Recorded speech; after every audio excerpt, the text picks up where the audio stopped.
Oh my goodness, so many of our plants just popped up. Oh, that's so exciting. Hello, you guys, and welcome back to Bunhouse. And oh my gosh, we have got so many plants. I totally forgot how we have all of these amazing fruit trees because I have actually been away from our little garden for a little bit, and I have actually been away from home for a little bit because my beloved husband Chips and I went up to the mountains in order to go ahead and enjoy the beautiful Appalachian mountain range here in North Carolina, which is where we happen to live. The fruit is ready! The fruit is ready! This is not a drill! The fruit is ready, and not only is the fruit ready, but there's some cherries!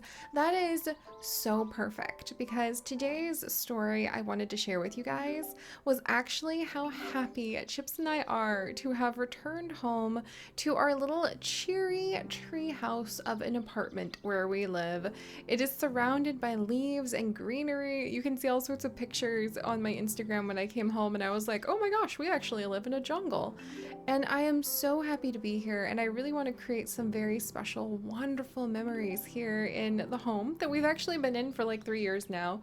But I'm finally feeling like emotionally, I'm like, oh, this is my house. This is my home. This place is precious, and I'm just gonna stay here for the foreseeable future. And that's really special because it lets me have more plants. So I'm actually very excited about that, and I cannot believe that the first thing that happens when we come back to Bunhouse, as I am adjusting to being home and kind of settling in and just enjoying all of my real life plants, as well as all of our wonderful pixel plants and pixel adventures, is that the cherry tree is ready to harvest. So let's go ahead and harvest that. Oh wow, look at this! Oh my gosh, that just gave me so many flashbacks to like Hi Ho Cherry-O as a child. Oh my gosh. Look, new item unlocked, the fruit harvester, and it's 31 carrots. 31 carrots to go ahead and be able to like sell the fruit. That is so exciting. All right, I need to like drive my little wheelbarrow. Oh, this is too cute. This is too cute. This is what home should be. Being able to have these silly little chores that just absolutely nourish your very heart. So let's see, item added to wheelbarrow. So can I go ahead and gather up all of these? I know I could just make the walk, but I want to see if I can gather all of my cute little fruit and put it into the little wheelbarrow. It looks like so far I can. Oh, you guys, this is too precious. This is too precious. And this is kind of what I want the feeling of like being home to feel like from now on too. Being able to find like, oh wow, there were actually things that nourish me with deep roots that I completely forgot about that are taking good care of me. Whoops, all right, so let's see. Can I sell everything in the wheelbarrow at once? Because that would be amazing. Oh, can I move the wheelbarrow, please? I would like to, let's see, can I move? Oh, here we go. Okay, so it doesn't look like I can move everything from the wheelbarrow, but let me grab all of our fruit. We're gonna just grab some of these cherries. Different cherries seem to have sold for different amounts. The orange is actually selling for a little bit more than cherries, probably because you can only get so many oranges. But that was so much fun, you guys. What the heck? We have a lot of things that seem like they are ready for sale, but let's come over and actually see what the fruit harvester can potentially do for us. Ooh, look at all of our plants. We still need to see what the bees actually want to enjoy. Oh my goodness. All right, so let's actually get a couple fruit trees planted because that seems to go really well with kind of how I'm feeling emotionally after having gone to the mountains and coming back home. Automatically sells any fruit on the ground that it runs over, so you don't have to carry the fruit individually. Oh my gosh, that's so cute.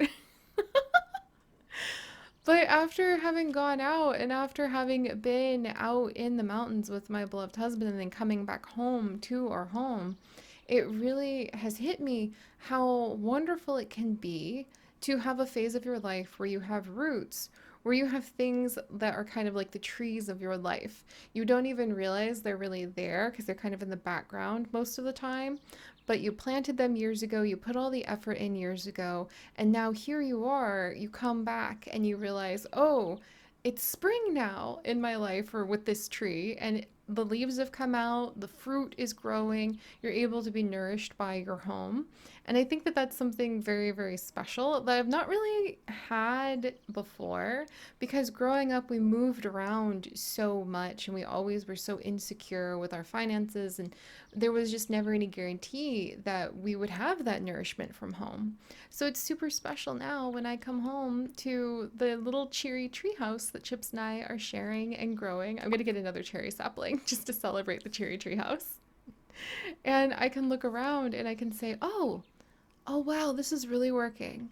This is really nourishing us and this is really working. All right, and let me double check. Do I need to plant the sapling? Okay, I don't know where I need to plant the sapling, but I'm going to go ahead and order one sapling. There we go. And then let's go ahead and check on our bees to see how they're doing. But yeah, so that's kind of how I'm feeling right now, my friends. Here, let's go look for something to dig while I just tell you about this. That Chips and I's home we have together. Oh, look at this! A golden mushroom found! Yay! I guess I know it may sound really weird to say like, oh, I'm feeling like I actually belong to this home. But growing up, we never had a home that we stayed in for a super long time. Yay, I found another golden mushroom. Because my family had a lot of, we were often like on or below the poverty line growing up. And there was a lot of insecurity because both my parents had medical emergencies that made it so that they could not work very well. Even though my dad tried so hard and my mom tried so hard to run her scrapbook store. Oh gosh. But the long story short is that home was always a precarious thing where I didn't know if I was going to like continue to have that home from year to year. Oh my word, I have just dug up another statue. I feel like this must be the forest where Red from Animal Crossing comes. And he actually like leaves. Oh my gosh, there's another thing to dig up too. But I feel like this must be the forest where Red from Animal Crossing comes to kind of like bury all of his fakes and the things that may or may not have accidentally been authentic. Oh, I love this little vase. Oh, where should I put it? It's so pretty. Oh my goodness. I want to have a little museum section for my like wonderful greenhouse. Maybe I can put a little vase there. Oh, I need to get better end tables. Oh, this is just so absolutely exciting, my friends. We also need, yeah, I need to propagate all these. So I'll continue to tell you why, because it sounds weird. Like Chips and I have lived here in this apartment for 3 years, so it sounds really, really weird to be like, yeah, I finally feel like, you know what, maybe this is gonna be like my home. That sounds weird. And the reason I think I'm feeling like, oh, I'm just gonna stay here until like for some reason I can't anymore is when we first moved back down here to North Carolina 3 years ago, right before everything happened in 2019. So this is right before the world changed. We thought we were only going to be here for a few months. We thought we were going to be here for maybe a year if we were lucky, and then we were going to be living in Taiwan for 6 months to a year as my beloved husband pursued his studies for his PhD. And little did we know that is not in the cards because, as you guys know, then 2020 arrived and suddenly everything was so uncertain. We didn't know like how to continue Chips's studies or if he would want to. We didn't know like, do we renew here at this apartment? If you guys recall, we thought we were moving to the point where a lot of you don't even know anymore that I used to have my beloved Goldine finches, and we found a loving and wonderful new home for them. Let's see if I can go ahead. There we go. We're going to start selling some of these guys too. Can I get my little, you know what we should get? We should get the little portable cell box now. Oh, and we need to plant our cherry tree and then we can go ahead and get the little portable selling box. So we'll do that. All right, come here, cherry tree. Ooh, our cherry tree is ready to harvest again. Oh, that makes me ever so happy. I really feel like cherry trees are kind of, just like I mentioned, like Chips. He has his online name of Chips. I have my online name of Siri. Neither of those are our real names. A lot of you guys know our real names by now. It's kind of fun to leave it a little mystery. Our patrons definitely know. My real name is a plant. Chips's real name is not a plant. It's actually like an emperor, I think, and definitely several kings. But let me gather these cherries while I continue to share these stories. But so when Chips and I arrived, we thought we would be here very briefly, to the point where we actually got rid of probably 2/3 of our stuff. I was actually fully on board with the idea of, oh, maybe I'm going to become like an ultra minimalist and just live out of a couple bags. Maybe we'll just put like only a couple very carefully chosen boxes of treasures into storage, and then we'll see how many years we might live out and about in the world. So we actually got rid of like 2/3 of our stuff after we were getting ready to move down here. And I wasn't committing to getting a PO box. I wasn't committing to like taking any classes around here. I wasn't going to get a bike. I wasn't going to do all these things because clearly we were about to leave. We were about to go to Taiwan, and I needed to like leave my life open for that. And then 2020 happened.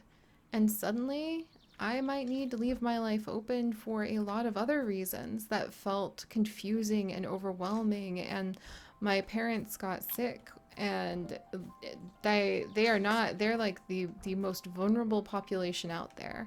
My mom's already on hospice care. We're already trying to just spend as much time as we have left with her. So getting sick with COVID was really scary for like my parents, shockingly and ironically, because they were already on so many medications to help them with their current conditions. They made it. But that just kind of played into this feeling of what is going to happen? What is going on? Is that like, where am I going to be? What is the right place for me to be? Should I be here in North Carolina with my beloved husband and like his branch of the family and a state that I love and the plants that I love? Or should I be ready to move to Taiwan for his studies so that we can really carry on with the work he needs to do? And I think that's something no one ever really told me about growing up, that it's really hard to make the right choice. And we'll go ahead and sell these orchids now as well, my friends, because why not? But it can feel really overwhelming to try to figure out what the right choice is for where to have your home. And I spent so much time in the last few years feeling like I had to make these pros and cons list. It's a big deal to try to have a home. And then one of the other things, if you are actually millennial age like me, is that you hear everywhere around you that the only way to really have a home is to buy one. Is to save all of your monies and cross your fingers and have a big down payment and get really lucky and be able to buy a home. And there's so much pressure in picking the perfect home because frankly, my friends, how are you supposed to afford a home that fits you if like it's so expensive? Like basically there's so much pressure to pick the perfect home right away that's going to take care of you forever, because how on earth would you possibly afford another one?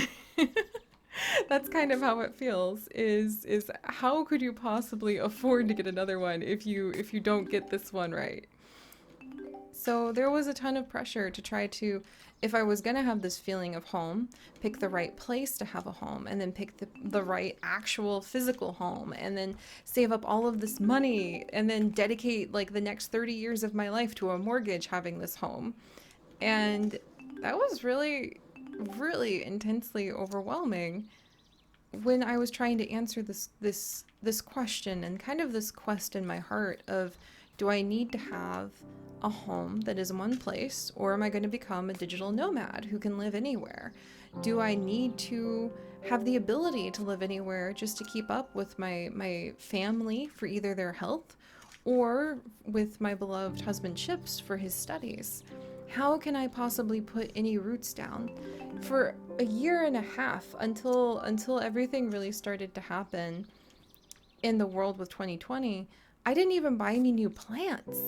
Not a single new plant. Me! I wasn't buying new plants because I was trying so hard and with such sincerity to figure out if I was supposed to keep my life really flexible and kind of live mentally in boxes so that I could be in the right, quote unquote, the right place for my family, for whatever they needed, and for wherever we were supposed to go.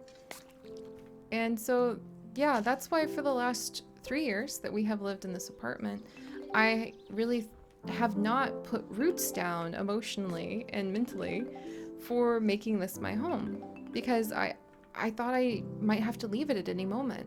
And I thought a home had to be something that was a super permanent decision and would be like the forever place I would always be. But do I want to live in North Carolina? Do I want to live closer to my family? Do I want to live in Hawaii, which is close to my heritage, and really get to connect with that side of my background and my heritage like I never have before? But how on earth could I afford Hawaii? So, and I would be so far away from my family, and I've only been there once. Do I even like it enough to live there? Basically, you can see where I didn't have a sense of home. And I felt so much pressure to pick the right one. And I think a huge part of the gigantic burnout that I had a couple months ago in March, like actually that was kind of like the capstone moment of my burnout. The deepest moment where I truly felt, okay, now I have hit like rock freaking bottom, is when Chips and I did find a home here in North Carolina, very close to where we live right now. We could walk to it within about 10 minutes. That was a beautiful, beautiful house located right off of the walking trail we go on almost every day, and that has brought us some of the deepest joys that we have had here in our home in North Carolina. And we found this house. It was in our budget. Oh my goodness. We were actually able to put in like quite a bit over asking to try to go ahead and get this home, and we got really excited, and suddenly it felt like all of the hard work I was doing made sense.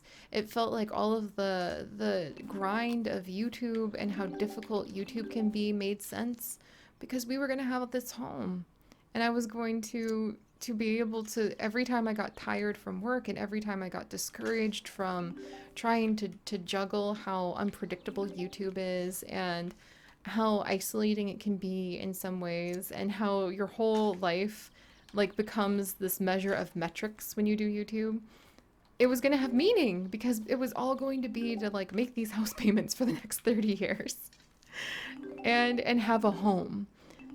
And then we didn't get the house. And that is such a common story that now, a couple months later, I feel a little embarrassed that I was so devastated.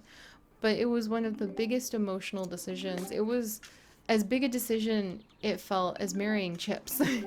Like, that was an easy peasy decision, actually. It was easier to marry Chips than it was to try to decide if we should go ahead and get this home. Because here we were trying to commit to a thing for the next 30 years. And, I mean, that's to commit to like one place and to cut back all of the other options that life could offer and say, this is the one.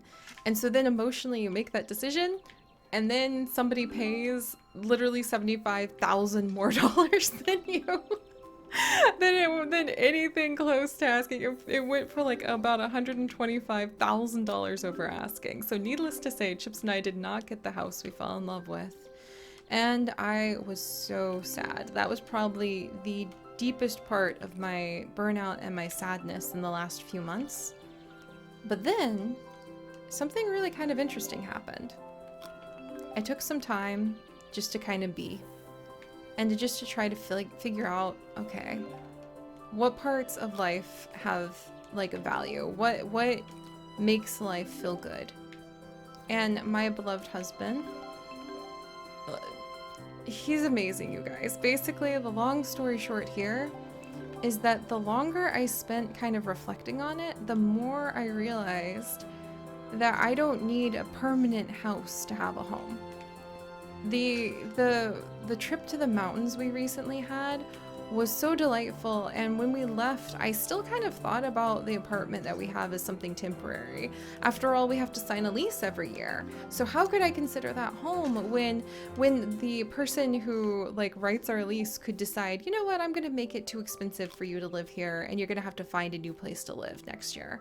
There is still that possibility kind of lurking in the background of renting a location. But then something happened when we got back from our mountain trip and I walked in the door. I looked around and I thought, oh, actually, wow, this is beautiful. It's so beautiful. And this is my home. And I know that seems really silly and random, but just there is this narrative, I think, especially for millennials, that says that home is not a place you rent, it's somewhere that you have to buy. And that puts so much pressure on us to have to like only emotionally feel settled and like you can put down the roots that make home if you happen to be owning it. And if you don't own it, like, oh, don't get attached. Any minute now, rent could go up and they're going to like throw you out. So for years, I haven't let myself feel emotionally settled because I've been told like, oh, it's so traumatic to pull up your roots if you have to move. But I walked in the door after this trip to the mountains and it just hit me. Life is short and life is long. And I'm happy here right now. I just signed the lease for another year. I would love to live here for as long as we could, but maybe they will change it. But maybe any house chips I bought could get like destroyed by a flood for all I know. Which is not a very cheerful thought, but life is short and life is long and I'm happy right now. So I know for certainty, barring any really extreme circumstances, my beloved husband Chips and I will live here in this place for the next year. So why not just let it be home? And yeah, maybe in a year from now that will change. But instead of getting really like upset or sad about that, oh my goodness, I am really yeeting this plant around, by the way. Instead of dwelling on that and like kind of obsessing about like, oh, but it isn't forever, so I can't let myself, uh-oh, there's a dying plant somewhere, I need to fix it. Instead of obsessing about it and then feeling really, oh dear. All right, we've got to find this dying plant. And feeling like I can never be happy and I can never like have a sense of home. If I don't like 100% own it. Oh my gosh. Okay. Oh, it's my umbrella plants. All right, I'm coming. Maybe it needs better dirt. We'll have to figure this out. Oh gosh. All right, what's going on with my plant? Okay, it needs water. Pretty sure this thing needs water at least. Umbrella plant, 1 water on the way. Good. Does this one need water?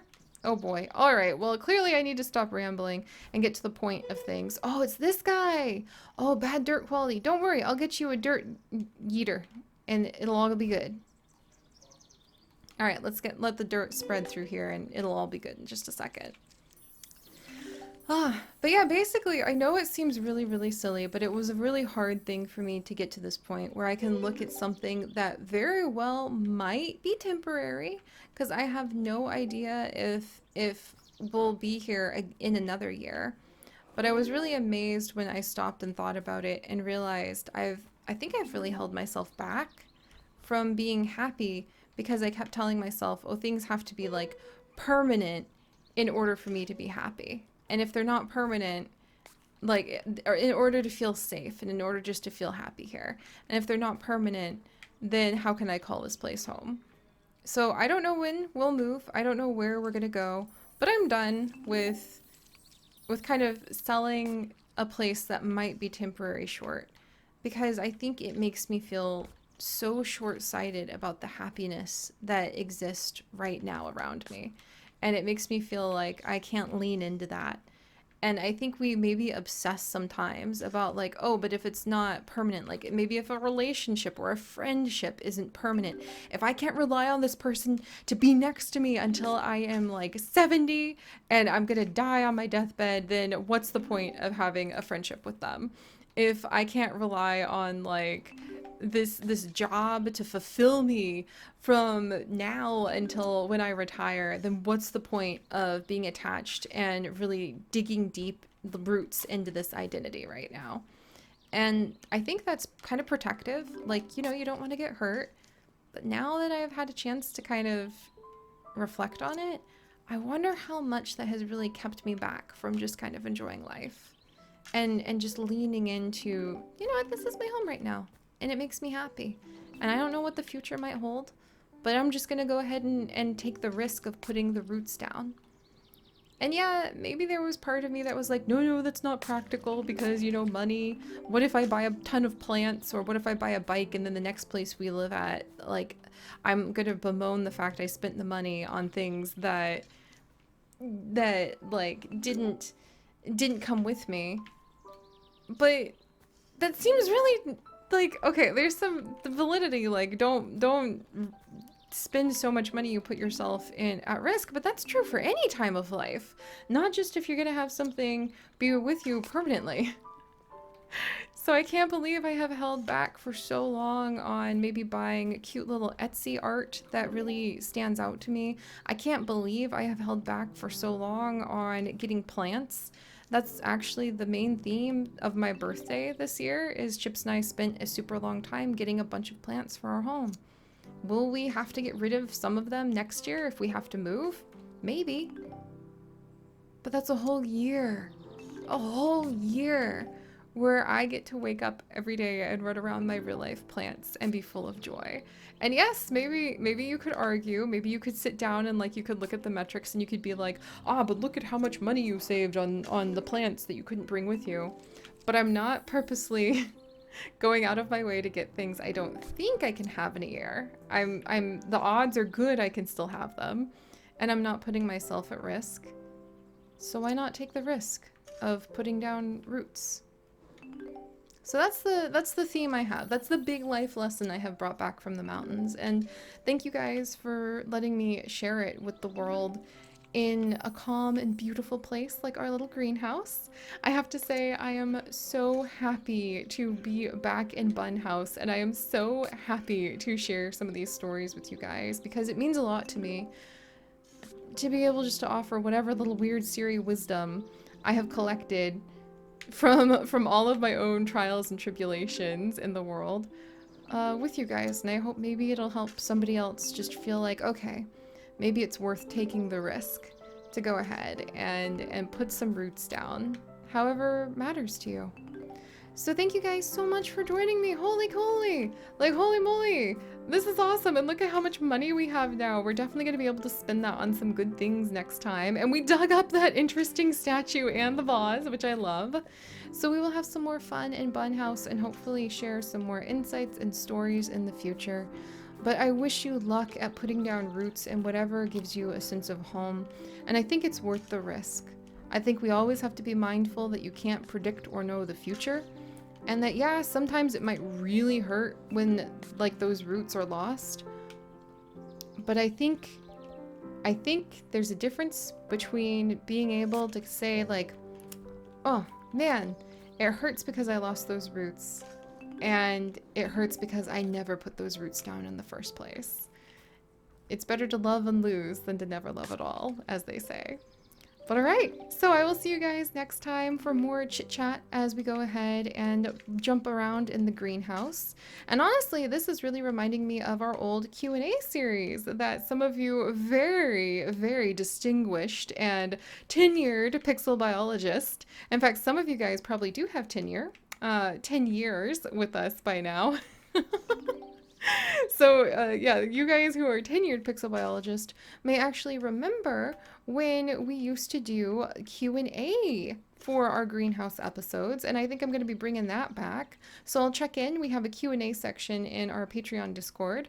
I'm going to go ahead and check in and see if they have any questions to get us going. But if you guys have some fun questions you would like me to answer in a Q&A style, do please go ahead and leave them in the comments, and we'll chat and hang out and expand our beautiful greenhouse a little bit more next time. So, all right guys, stay curious. Bye-bye.